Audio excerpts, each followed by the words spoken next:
জান্নাতের এক বাগিচা আলহেরা হাফেজিয়া মাদ্রাসা। জান্নাতের এক বাগিচা আলহেরা হাফেজিয়া মাদ্রাসা। জীবনকে রাঙাতে ফুলের মতো সাজাতে, জীবনকে রাঙাতে ফুলের মতো সাজাতে প্রয়োজন এই মাদ্রাসা। গ্রামের মানুষ তখন হুজুরের কথা শোনার পরে হুজুর নিজে তখন গ্রামের মানুষ তখন হুজুরকে বললেন, হুজুর আপনি নিজে এক সাইডে কুড়ার পরে আপনার চাবিটা বের করে নেন, খুব ভালো করে খেয়াল করবেন।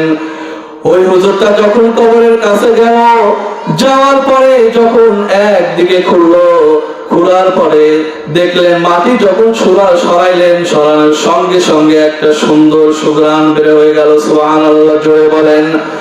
ওই হুজুরটা তখন বলতেছে, আমি এই কবর থেকে এমন একটা সুন্দর জ্ঞান পাইলাম না কোনোদিন আমার এই জীবনের ভিতরে, আমি যত বছর আমি হায়াত পেয়েছি না আমার এই কান কোনোদিন, অর্থাৎ আমার এই নাক কোনোদিন এরকম জ্ঞান কখনো পাই নাই। তারপরে আরেকটু যখন সরাইলো মাটি, সরানোর সঙ্গে সঙ্গে দেখলেন তার কবরটা জান্নাতের বাগান হয়ে গেছে, ফুল দ্বারা পরিপূর্ণ হয়ে গেছে। সুবহানাল্লাহ জোরে বলেন। ওই ব্যক্তি তখন, ওই হুজুরটা তখন বলতেছে, আমি দুনিয়ার মধ্যে এইরকম কোন ফুল আর এইরকম কোন ফুল, এইরকম কোন ঘ্রাণ আমি কোনোদিন দেখি নাই, না আমার চক্ষু কোনোদিন এইরকম সৌন্দর্য দেখেছে, না আমার নাক এইরকম সুন্দর ঘ্রাণ পাইছে, এরকম সুন্দর আমি দুনিয়ার মধ্যে কোনোজন দিনও পাই নাই। সঙ্গে সঙ্গে ওই ব্যক্তি চাবি ছড়াটা বের করার পরে তার কবরের উপরে মাটি দিয়ে দিল। এইরকম ভাবে ওই ব্যক্তি, ওই হুজুরটা তখন ভাবলেন যে এই ব্যক্তির মধ্যে, এই এলাকাটা হলো মূর্খর এলাকা, তারপরেও এই ব্যক্তির মধ্যে কি আমল রয়েছে যার কারণে তার এই কবরটা জান্নাতের বাগান, ফুল দ্বারা এত সুন্দর ঘ্রাণ বের হচ্ছে তার কবরের মধ্য থেকে, এই বিষয়টা আমার জানার প্রয়োজন। তো এই হুজুরটা তখন সেখান থেকে ফিরে আসলো।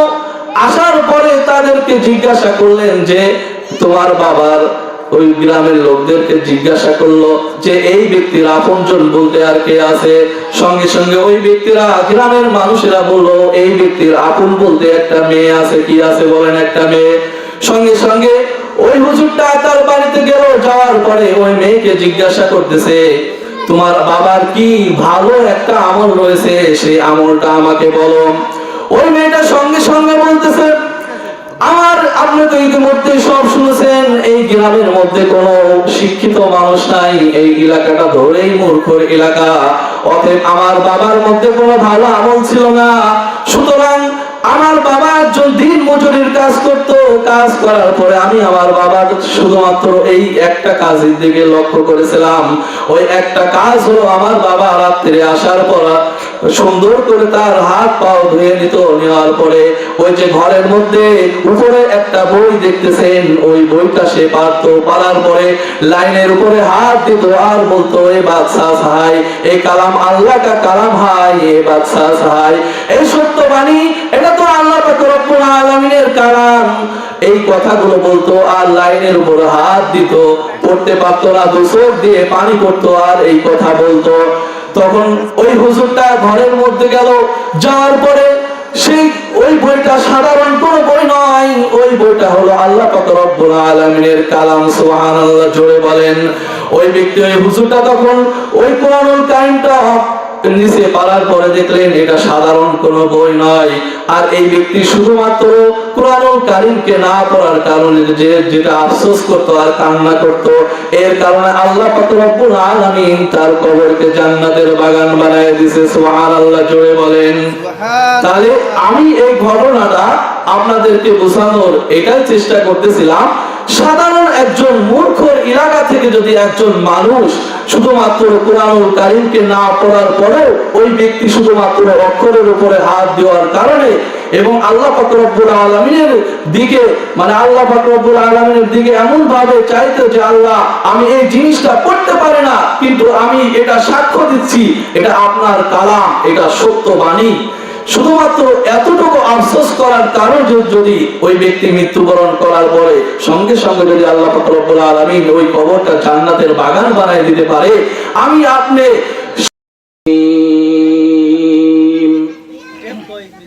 বিসমিল্লাহির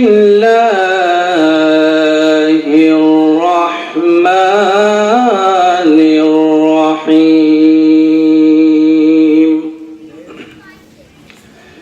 ইন্না নাহনু নাযালনা যিকরা ওয়া ইন্না লাহু লাহাফিযুন وقال النبي صلى الله عليه وسلم خيركم من تعلم القرآن وعلمه صدق الله العظيم আলহামদুলিল্লাহ। সমস্ত প্রশংসা সেই মহান রব্বুল আলামিনের দরবারে যে আল্লাহ পাক রব্বুল আলামিন আমাদেরকে একটি দ্বীনি মজলিসে আসার মতন এবং কিছু কথা বলা এবং শোনার মতো যে আল্লাহ পাক রব্বুল আলামিন আমাদেরকে সুযোগ করে দিলেন, সে আল্লাহ পাক রব্বুল আলামিনের দরবারে শুকরিয়া। সবাই বলুন আলহামদুলিল্লাহ। হাদিস শরীফের মধ্যে আসছে আল্লাহ পাক রব্বুল আলামিন তার বন্ধু রাসূল সাল্লাল্লাহু আলাইহি ওয়াসাল্লামকে বলে দিলেন, যে স্থানে যতক্ষণ পর্যন্ত দ্বীন-ই কুরআন এবং হাদিসের কথা হয় সেইখানে শুরু থেকে শেষ পর্যন্ত আমি আল্লাহ পাক রব্বুল আলামিন রহমত নাজিল করতেই থাকি। সুবহানাল্লাহ, জোরে বলেন। আজকে এখানে প্রায় 2-3 সপ্তাহ ধরে পোস্টার ব্যানার দিয়ে মানুষদেরকে জানানো হচ্ছে খয়েরচারা আল হেরা হাফেজিয়া মাদ্রাসায় তাফসীরুল কুরআন মাহফিল, আপনারা সবাই আমন্ত্রিত। তারপরেও দুঃখজনক একটা বিষয় যে আমাদের এখানে এই ভালো কাজের জন্য আমরা মানুষ পাইতেছি না, ঠিক কিনা বলেন? অথচ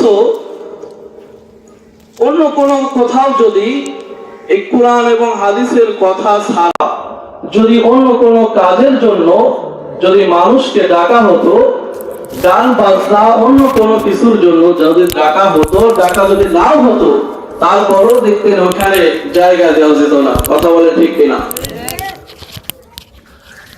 মসজিদে যাইতে টাকা লাগে না, পয়সা লাগে না, সেখানে রহমত দ্বারা ভরপুর, কিন্তু সেখানে মানুষ নাই।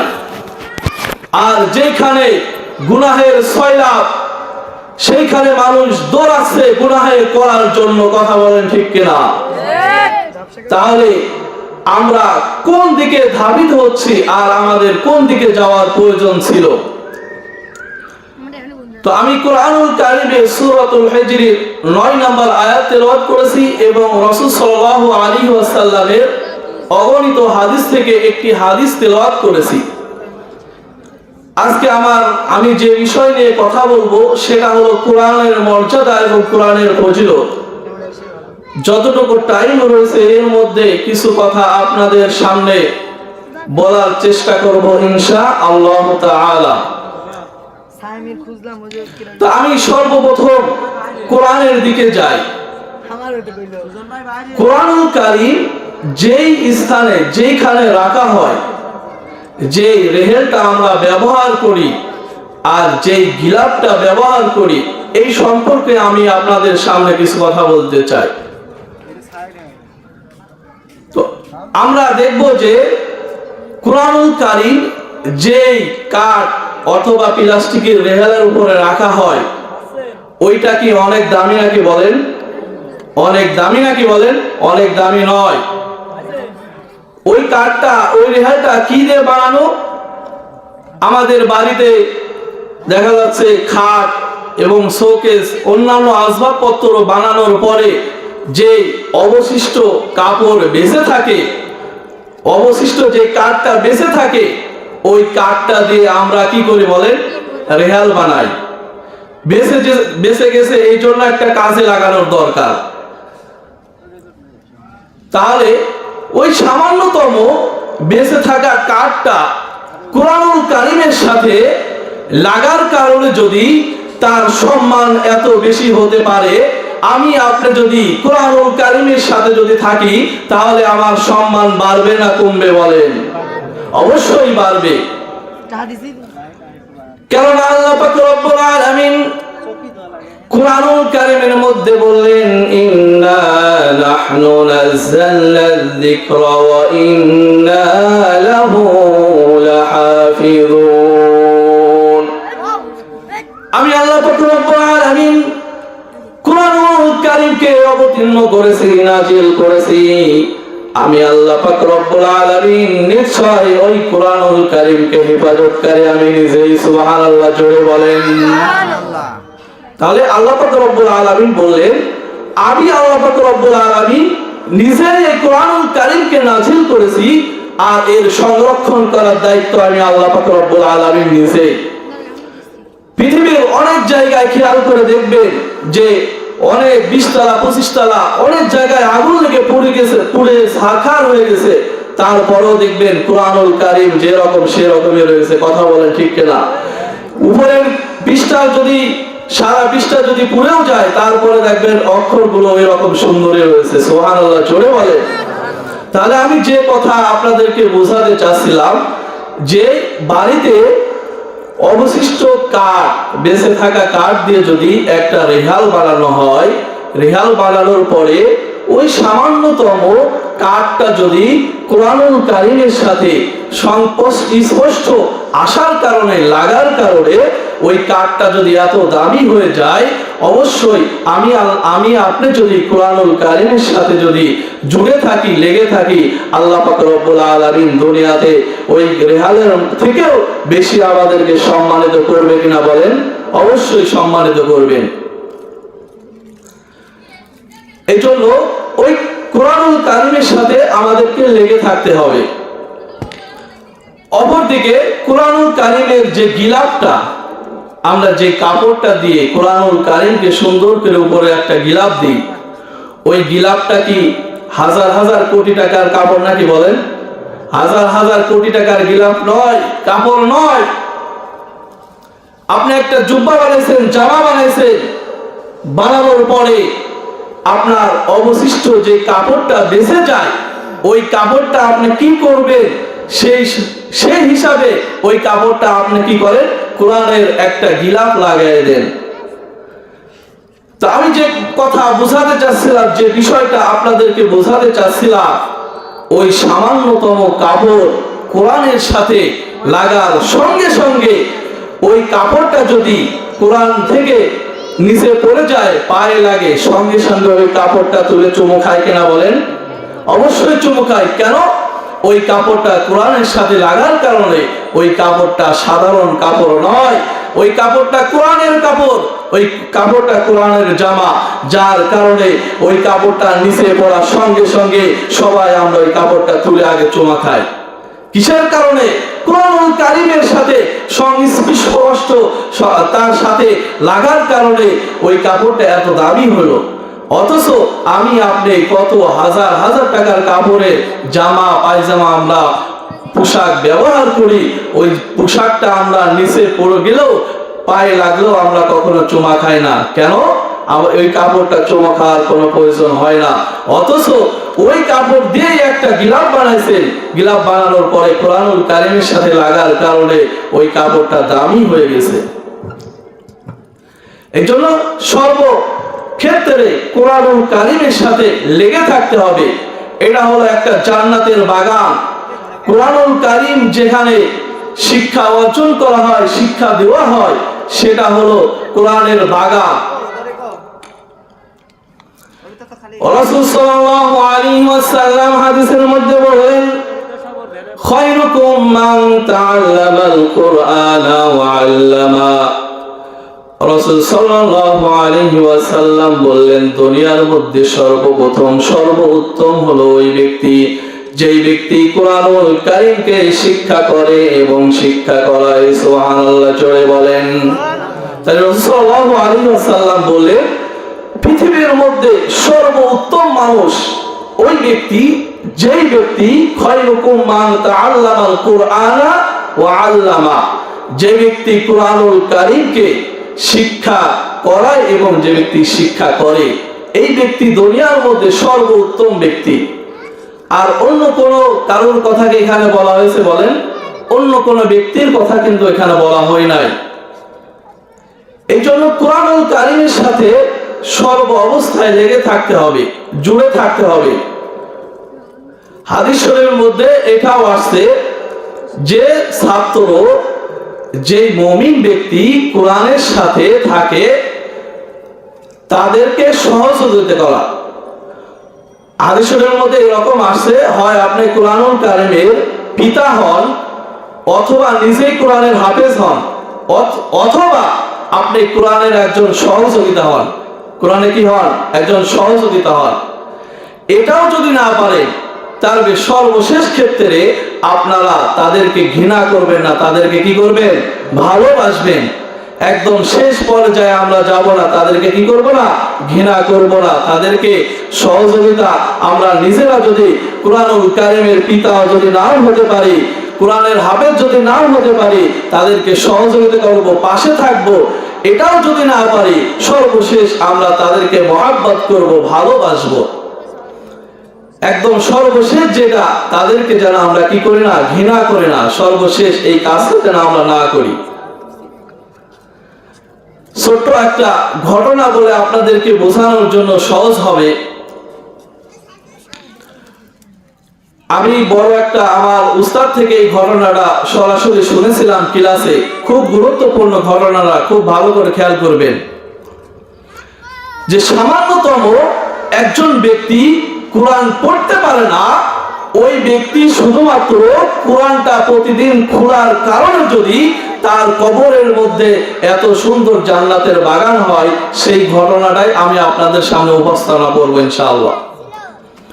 তো কোন এক এলাকায়, ওই এলাকাটা জুড়েই মূর্খর এলাকা ছিল, বহুত আগের কথা, খুব ভালো করে খেয়াল করবেন, ঘটনাটা বোঝার জন্য বলি। তো কোন এক সময় কোন এক এলাকাতে একজন ব্যক্তি, অর্থাৎ ওই এলাকাটা জুড়েই মূর্খর এলাকা নামে পরিচিত ছিল। তো একজন ব্যক্তি দিন মজুরের কাজ করত, খুব ভালো করে খেয়াল করবেন। দিন মজুরের কাজ করার পরে ওই ব্যক্তি প্রতিদিন বাড়িতে আসার পরে সর্বপ্রথম ওই ব্যক্তি ওযু করার পরে তার ঘরের মধ্যে যেত। যাওয়ার পরে এই কোরআনুল কারীমকে নিচে পাড়ার পরে ওই ব্যক্তি শুধুমাত্র পড়তে পারতো না, কি পারতো না বলেন? পড়তে পারতো না। তারপরেও ওই ব্যক্তি কোন এক ব্যক্তির কাছ থেকে শুনেছিল যে কোন ব্যক্তি যদি কোরআনুল কারীম পড়তে নাও পারে, কোন ব্যক্তি যদি, বৈজ্ঞানিকরা এখন বলে যে যদি কোনো ব্যক্তির চোখের জ্যোতি কমে যায়, ওই ব্যক্তি যেন কোরআনুল কারীমের দিকে বেশি বেশি নজর দেয়, কোরআনুল কারীমের দিকে যদি বেশি বেশি তাকায়। কেন? বৈজ্ঞানিকরা বলে যে কোরআনুল কারীমের দিকে বেশি বেশি তাকানোর কারণে ওই ব্যক্তির চোখের জ্যোতি বৃদ্ধি হয়। সুবহানাল্লাহ জোরে বলেন। তো ওই ব্যক্তি প্রতিদিন কাজ শেষে বাড়িতে আসার পরে কোরআনুল কারীমকে খুলতো, খোলার পরে শুধুমাত্র লাইনের উপরে হাত দিত আর কান্নাকাটি করত। এই ঘটনার মধ্যে আছে ওই ব্যক্তি প্রত্যেকদিন কাজ শেষে আসার পরে কোরআনুল কারীমকে ঘরের মধ্যে ওযু করার পরে কোরআনুল কারীমটা নিচে রাখার পরে প্রত্যেকদিন ওই ব্যক্তি কোরআনুল কারীমের উপর হাত দিত আর বলতো, এ সাজ বাত হাই, এ সাজ বাত হাই। এটা তো আল্লাহ পাক রব্বুল আলামিনের কালাম, এইটা তো আল্লাহ পাক রব্বুল আলামিনের কালাম, এইটা তো সত্য বাণী, এটা আল্লাহ পাক রব্বুল আলামিনের কালাম। আমি তো মূর্খ, আমি পড়তে পারি না। কোন এক ব্যক্তির থেকে আমি শুনেছিলাম, কোন ব্যক্তি যদি কোরআনুল কারীম যদি পড়তে নাও পারে, ওই ব্যক্তি যদি আফসোস করে আর ওই ব্যক্তি যদি প্রত্যেকটা লাইনের উপরে হাত দেয় আর পড়ার চেষ্টা করে, আমি আল্লাহ পাক রব্বুল আলামিন ওই ব্যক্তিকে মৃত্যুর পরে জান্নাত দেব। সুবহানাল্লাহ জোরে বলেন। তো ওই ব্যক্তি প্রত্যেক দিন এরকম করতো, করার পরে হঠাৎ একদিন ওই ব্যক্তি মৃত্যুবরণ করে। ঘটনাটা খুব ভালো করে খেয়াল করবেন। তো মৃত্যুবরণ করার পরে ওই এলাকাটা তো মূর্খর এলাকা, তো ওইখানে জানাজার করার মতন এরকম কোন শিক্ষিত এরকম কোন ব্যক্তি কোন হুজুর সেই গ্রামের মধ্যে ছিল না। তো ওখানকার গ্রামের মানুষ তখন খুব চিন্তায় পড়ে গেল যে এখন এই ব্যক্তিকে জানাজা দেওয়ার জন্য তো একটা হুজুর লাগবে, আমাদের এলাকাটা তো সেই রকম কোনো মানুষ নাই। এলাকার মানুষ তখন সবাই অনেক চিন্তিত হয়ে গেল যে এই ব্যক্তির দাফন কাফন এবং জানাজার নামাজ কে পড়াইবে। এলাকার মানুষ এক পর্যায়ে তাকে গোসল করালো, তাকে কাফন পরালো। কাফন পরানোর পরে ওই এলাকাটা ছিল মেন রাস্তা থেকে একটু ভিতরে। তো সবাই চিন্তা করলো এরকম ভাবে যদি আমরা রেখে দিই তাহলে তো আমাদের গুনাহ হবে এবং এই ব্যক্তি আরো কষ্ট পাবে। এই ব্যক্তিকে দ্রুত জানাজা করে দাফন করতে হবে। গ্রামের লোক তখন চিন্তা করলো এই ব্যক্তিকে আমরা মেন রোডের দিকে নিয়ে যাওয়ার পরে অবশ্যই অনেকক্ষণ অপেক্ষা করার পরে আমরা অবশ্যই কোনো ব্যক্তিকে পেয়ে যাব এবং ওই ব্যক্তির দিয়ে আমরা জানাজা পড়াই নেব। হঠাৎ করে এরকম ভাবে চলতে চলতে অনেক সময় পরে একজন হুজুর ব্যক্তি আসলো। হুজুর ব্যক্তি আসার পরে ওই হুজুর ব্যক্তিরা একটা সরকারি চাকরি করতো এবং তার টাইম চলে যাচ্ছে।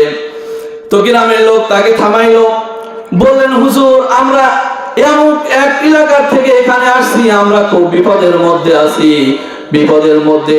তো ওই ব্যক্তি ওই হুজুরটা তখন বলল যে আমার অফিসের টাইম হয়ে গেছে, আমি তোমার কথা শুনতে পারবো না। এক পর্যায়ে গ্রামের লোকেরা অনেক জোরাজোরি করার পরে তখন হুজুর বললেন যে তোমাদের কি সমস্যা আমাকে বলো। এক পর্যায়ে গ্রামের লোকরা বলল আমরা এমন এক এলাকার মধ্যে বাস করি, এই এলাকার নাম হলো মূর্খর এলাকা, অর্থাৎ এই এলাকার মধ্যে কোনো শিক্ষিত মানুষ নাই। এক পর্যায়ে আমাদের মধ্যে একজন ব্যক্তি মৃত্যুবরণ করেছে, কিন্তু এই ব্যক্তির জানাজা পড়ার জন্য জানাজা পড়ানোর মতো কোনো ব্যক্তি নাই। এক পর্যায়ে গ্রামের লোকেদের সমস্ত কথা শোনার পরে ওই হুজুর ব্যক্তিরা বললো আমি নিজেই এই ব্যক্তির জানাজা পড়াই দিছি। এক পর্যায়ে ওই ব্যক্তির জানাজা পড়ানোর পরে গ্রামের লোকেরা বলতেছে আমরা যে এই ব্যক্তির দাফন যে করব, এই দাফন করার নিয়মটাও তো আমি জানি না, আমরা জানি না। আপনি যদি আমাদের সঙ্গে একটু যাইতেন, কিছু না হলেও যদি দাফনের কাজটা পর্যন্ত যদি করে আসতেন, এই পরবর্তী কাজগুলো আমরাই করে নিতাম, আপনি যদি বলে দিতেন। ওই হুজুরটা তখন চিন্তা করতেছে এইদিকে আমার অফিসের সময় হয়ে যাচ্ছে, আবার এইদিকে একটা নেকির কাজ, সওয়াবের কাজ, একজন মুসলমানের কাজ, একজন মুসলমান ভালো কাজের মধ্যেই শরীক হতে হবে। ওই হুজুরটা তখন ওই এলাকার মানুষের সঙ্গে গেল। যাওয়ার পরে এক পর্যায়ে দাফন কাফন সব কিছু হয়ে গেল, তাকে দাফন করা হলো। দাফন করার পরে যখন চলে আসলো, আসার পরে যখন ওই হুজুর ব্যক্তি অফিসের মধ্যে ঢুকবে, তার অফিসের মধ্যে ঢোকার আগে ওই ব্যক্তির পকেটের দিকে তাকায় দেখে যে তার চাবির ছোরাটা নাই। কি নাই বলেন? চাবির ছোরাটা আর নাই, অর্থাৎ যে ওই ব্যক্তি যে অফিসটা খুলবে সেই চাবিটা আর পাচ্ছে না খুঁজে। তো হঠাৎ তখন চিন্তা করলেন যে আমি হয়তো এই চাবিটা যখন তাকে মাটি দিই, হয়তো ওই সময়টা আমার ওই চাবিটা হয়তো ভিতরে পড়ে গেছে। তো এক পর্যায়ে ওই ব্যক্তি ফিরে আসলেন গ্রামে ফিরে আসার পরে তাদেরকে বললেন যে আমার প্রয়োজনীয় কাগজপত্র যে ঘরের মধ্যে থাকে, আমার প্রয়োজনীয় চাবি এখানে রয়েছে, আমার এটা খুব প্রয়োজন, এখন নতুন করে বানানোর মতো সময় নাই, অতএব আপনারা সবাই তাকে এক সাইডে খুঁড়ে, ওই কবরের মধ্যে যে এক সাইডে খুঁড়ে আমার এই চাবিটা বের করার ব্যবস্থা করেন। গ্রামের মানুষ তখন হুজুরের কথা শোনার পরে হুজুর নিজে তখন গ্রামের মানুষ তখন হুজুরকে বললেন হুজুর আপনি নিজে এক সাইডে খোঁড়ার পরে আপনার চাবিটা বের করে নেন, খুব ভালো করে খেয়াল করবেন। ওই হুজুরটা যখন কবরের কাছে গেল, যাওয়ার পরে যখন একদিকে খুললো, খোলার পরে দেখলেন মাটি যখন সরাইলেন, সরানোর সঙ্গে সঙ্গে একটা সুন্দর সুঘ্রাণ বের হয়ে গেল। সুবহানাল্লাহ জোরে বলেন। ওই হুজুরটা তখন বলতেছে আমি এই কবর থেকে এমন একটি সুন্দর জ্ঞান পাইলাম না কোনোদিন আমার এই জীবনের ভিতরে, আমি যত বছর আমি হায়াত পেয়েছি না, আমার এই কান কোনোদিন অর্থাৎ আমার এই নাক কোনোদিন এরকম জ্ঞান কখনো পায় নাই। তারপরে আরেকটু যখন সরাইল মাটি, সরানোর সঙ্গে সঙ্গে দেখলেন তার কবরটা জান্নাতের বাগান হয়ে গেছে, ফুল দ্বারা পরিপূর্ণ হয়ে গেছে। সুবহানাল্লাহ জোরে বলেন। ওই ব্যক্তি তখন, ওই হুজুরটা তখন বলতেছে, আমি দুনিয়ার মধ্যে এইরকম কোন ফুল আর এইরকম কোন ফুল, এইরকম কোন ঘ্রাণ আমি কোনোদিন দেখি নাই, না আমার চক্ষু কোনোদিন এইরকম সৌন্দর্য দেখেছে, না আমার নাক এইরকম সুন্দর ঘ্রাণ পাইছে, এরকম সুন্দর আমি দুনিয়ার মধ্যে কোনো দিনও পাই নাই। সঙ্গে সঙ্গে ওই ব্যক্তি চাবি সরাটা বের করার পরে তার কবরের উপরে মাটি দিয়ে দিল। এইরকম ভাবে ওই ব্যক্তি, ওই হুজুরটা তখন ভাবলেন যে এই ব্যক্তির মধ্যে, এই এলাকাটা তো মূর্খর এলাকা, তারপরেও এই ব্যক্তির মধ্যে কি আমল রয়েছে যার কারণে তার এই কবরটা জান্নাতের বাগান, ফুল দ্বারা এত সুন্দর ঘ্রাণ বের হচ্ছে তার কবরের মধ্য থেকে, এই বিষয়টা আমার জানার প্রয়োজন। তো এই হুজুরটা তখন সেখান থেকে ফিরে আসলো। আসার পরে তাদেরকে জিজ্ঞাসা করলেন যে তোমার বাবার, ওই গ্রামের লোকদেরকে জিজ্ঞাসা করলো যে এই ব্যক্তির আপনজন বলতে আর কে আছে। সঙ্গে সঙ্গে ওই ব্যক্তিরা, গ্রামের মানুষেরা বললো এই ব্যক্তির আপন বলতে একটা মেয়ে আছে। কি আছে বলেন? একটা মেয়ে। সঙ্গে সঙ্গে ওই হুজুরটা তার বাড়িতে গেল। যাওয়ার পরে ওই মেয়েকে জিজ্ঞাসা করতেছে তোমার বাবার কি ভালো একটা আমল রয়েছে, সেই আমলটা আমাকে বলো। ওই মেয়েটা সঙ্গে সঙ্গে বলতেছে আপনি তো ইতিমধ্যে সব শুনেছেন, এই গ্রামের মধ্যে কোনো শিক্ষিত মানুষ নাই, এই এলাকাটা ধরেই মূর্খর এলাকা, অতএব আমার বাবার মধ্যে কোনো ভালো আমল ছিল না। সুতরাং আমার বাবা একজন দিন মজুরির কাজ করত, কাজ করার পরে আমি আমার বাবার শুধুমাত্র এই একটা কাজের দিকে লক্ষ্য করেছিলাম। ওই একটা কাজ হলো আমার বাবা রাত্রে আসার পর সুন্দর করে তার হাত পাও ধুয়ে নিত, নেওয়ার পরে ওই যে ঘরের মধ্যে উপরে একটা বই দেখতেছেন, ওই বইটা সে পারতো, পারার পরে লাইনের উপরে হাত দিত আর বলতো এ বাদশাহ সাহাই, এই কালাম আল্লাহ কা কালাম হাই, এ বাদশাহ সাহাই, এই সত্য বাণী এটা তো আল্লাহ পাক রব্বুল আলামিনের কালাম। এই কথাগুলো বলতো আর লাইনের উপরে হাত দিত, পড়তে পারতো না, দু চোখ দিয়ে পানি পড়তো আর এই কথা বলতো। তখন ওই হুজুরটা ঘরের মধ্যে গেল, যাওয়ার পরে সেই ওই বইটা সাধারণ কোনো বই নয়, ওই বইটা হলো আল্লাহ পাক রব্বুল আলামিনের কালাম। সুবহানাল্লাহ জোরে বলেন। ওই ব্যক্তি, ওই হুজুরটা তখন ওই কোরআনুল কারীমটা নিচে পারার পরে দেখলেন এটা সাধারণ কোনো বই নয়, আর এই ব্যক্তি শুধুমাত্র কোরআনুল কারীমকে না পড়ার কারণে যেটা আফসোস করত আর কান্না করত, এর কারণে আল্লাহ পাক রব্বুল আলামিন তার কবরকে জান্নাতের বাগান বানায় দিয়েছে। সুবহানাল্লাহ জোরে বলেন।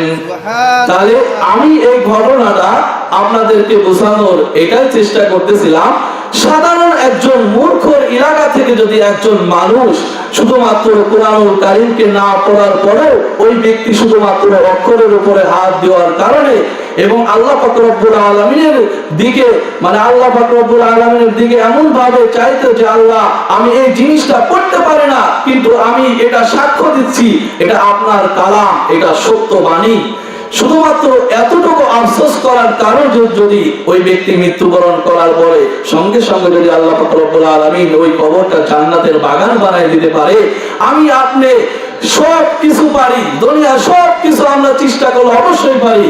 সব ক্ষেত্রে এখন আনাচে কানাচে সব জায়গায় এখন শিক্ষিত মানুষ রয়েছে, আমরা সব কিছু পারার পরেও আমরা এই কোরআনুল কারীমকে কি করতে চাই না, বলে পড়তে চাই না। এটা আমাদের আফসোসের বিষয় কিনা বলে? অবশ্যই আফসোসের বিষয়। হাদিস শরীফের মধ্যে আসছে কোন একজন কোরআনের হাফেজ যদি কোরআনুল কিয়ামতের ময়দানে কোন ব্যক্তি যদি কোরআনুল কারীম হেফজ করে হাফেজ হয়, তো কিয়ামতের ময়দানে ওই হাফেজ 10 জন জাহান্নামীকে জান্নাতের জন্য সুপারিশ করবে। সুবহানাল্লাহ জোরে বলেন।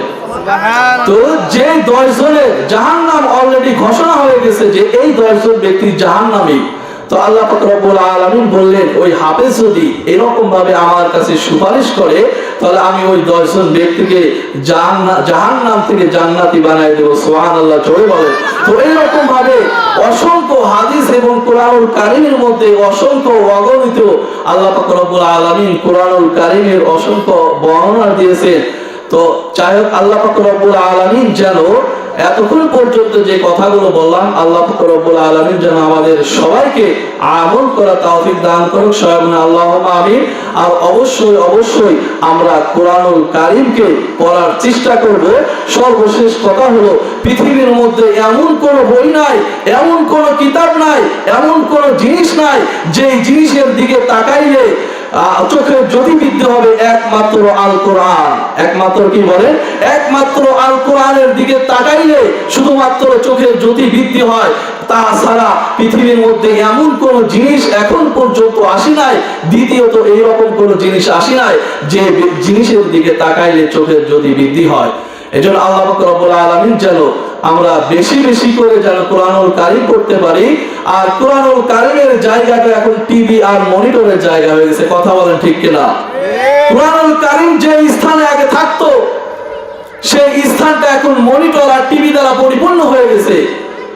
গ্রামের মধ্যে আগে সকালবেলায় কোরআনুল কারীমের আওয়াজ হতো, তেলাওয়াত হতো, আর এখন সিরিয়াল এবং বিভিন্ন রকমের আওয়াজ আমরা দেখার জন্য ব্যস্ত হয়ে যাই। অথচ আজ থেকে 20-25 বছর আগে খেয়াল করে দেখবেন যে কোরআনুল কারীমের প্রত্যেকটা বাড়ি থেকে মা বোনরা সবাই কোরআনুল কারীমের তেলাওয়াত করতো এবং বাচ্চারা মসজিদে পড়তে যেত। কথা বলেন ঠিক কিনা? ওই জিনিসটা আর এখন নাই।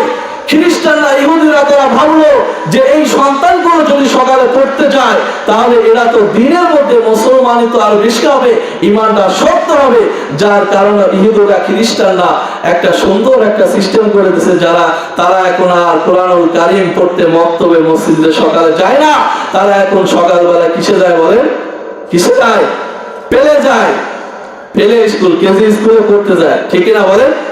তাহলে ইহুদি খ্রিস্টানরা এরকম ভাবে আমাদেরকে, এই মুসলমান তো এবং আমাদেরকে ব্রেনকে এরকম ভাবে ওয়াশ করে কোরআন এবং হাদিস থেকে অনেক দূরে নিয়ে চলে যাচ্ছে। এই জন্য সর্বক্ষেত্রে আরো এরকম অসংখ্য